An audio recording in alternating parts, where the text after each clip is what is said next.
Bob Elvington and the Way 31 Storm Tracker Early Warning Radar Network. And not a bad late Tuesday afternoon as we look off to the west from up top here in Montesano of Huntsville. This view brought to you by the Thompson Roofing and Construction Sky Camera Network. And with all that sunshine here in the late afternoon, it's back up to 90 in Huntsville. But we got a nice little north-northeast breeze at 7 miles per hour. It's bringing in some of that drier air. So the humidity a little bit lower today, keeping those heat index values close to the actual air temperature, right around 90 here at this hour.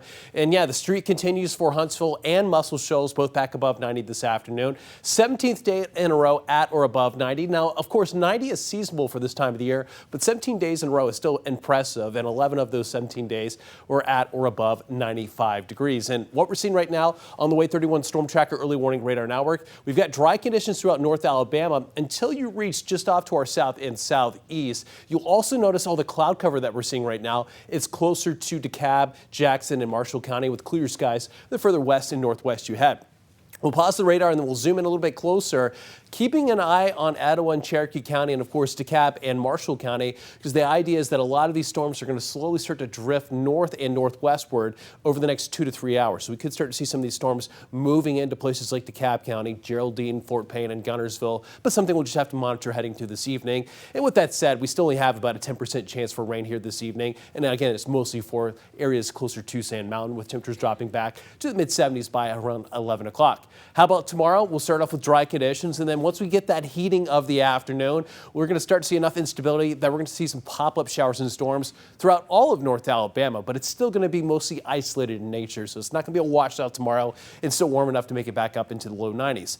And this is what we're seeing as we take a look at the humidity tracker. You'll notice this big division right through the middle of North Alabama. That's where all the muggy, humid air is, just to our southeast, but some of that is making its way into Sand Mountain, and then the brown's indicating that drier than normal air. But heading through the next 24 hours, you'll notice that the greens are starting to slowly push to the northwest. So we'll start to see a little bit more of the greens all the way up to the shoals, and then into your Thursday and your Thursday afternoon, we're really starting to see those greens overtaking North Alabama. So that's why that unsettled pattern is really going to pick up in terms of the storm chances through the next couple of days. So there's a look at future radar. This is 9 o'clock this evening.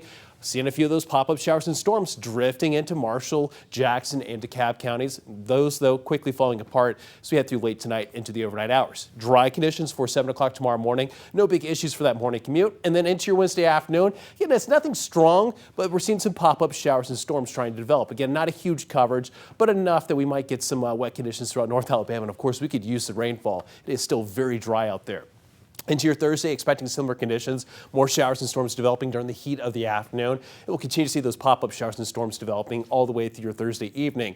And then Friday into this weekend, that's when the rain chances really start to pick up, close to about a 50 to 60% chance each afternoon.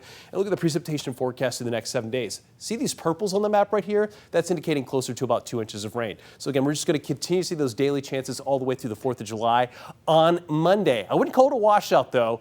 Just need to be apparent that we could be tracking some of those showers and storms. Keep a close eye on the sky and, of course, the radar. Download the Way 31 weather app and you can track those yourself.